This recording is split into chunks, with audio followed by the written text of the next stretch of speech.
Viloyat hokimligi tomonidan tuzilgan ishchi guruhi a'zolari oziq-ovqat va nooziq-ovqat mahsulotlar narxini sun'iy oshib ketishi va oziq-ovqat xavfsizligini ta'minlash maqsadida nazorat tadbirlarini olib borishmoqda. Raqobatni rivojlantirish va iste'molchilar huquqlarini himoya qilish hududiy boshqarmasi hamda mas'ul korxona tashkilot vakillari ishtirokida savdo komplekslarida nazorat xarid tadbirlari olib borilmoqda.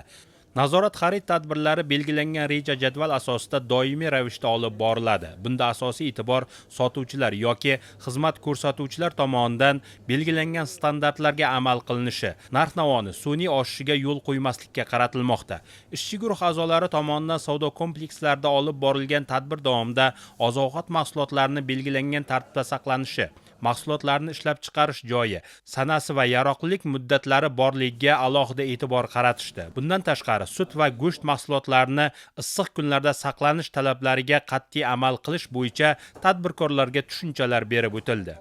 Belgilangan grafiklar asosida har oy belgilangan o'sha mahsulotlar, ya'ni oziq-ovqat mahsulotlari, nooziq-ovqat mahsulotlari tegishli tartibda nazorat xaridi o'tkaziladi. Bunda asosiy maqsad nimaga qaratiladi? O'sha mahsulotning muvofiqligi yoki nomuvofiqligini o'rganish maqsadida davlat tomonidan belgilangan standartlar asosida mahsulotlar ishlab chiqarilishini laboratoriyalarga berilgan holda tekshirish, o'rganish ishlari o'tkaziladi. Ushbu o'rganish natijalariga asosan agar sifatsiz mahsulotlar aniqlansa, ishlab chiqaruvchiga nisbatan qonunchilikda belgilangan tartibda choralar ko'riladi. 4 oy davomida bizda 34 taga yaqin mahsulotlar nazorat xaridi o'tkazildi.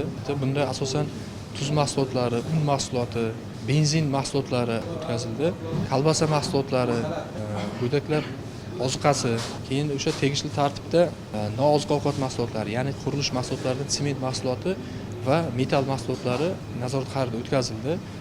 Ushbu natijasiga ko'ra metall mahsuloti sifatsizligi aniqlandi.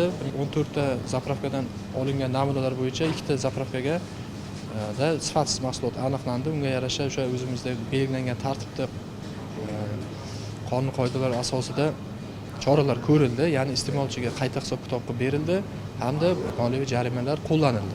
Nazorat tadbiri davomida har bir mahsulotlardan namunalar olinib, tegishli tartibda laboratoriya xulosalari olinadi. Bu jarayonlarda xulosalar salbiy bo'lsa, ishlab chiqaruvchilarga taqdimnomalar kiritilib, mahsulotlar qayta sertifikatsiyalashtirish choralari ko'riladi.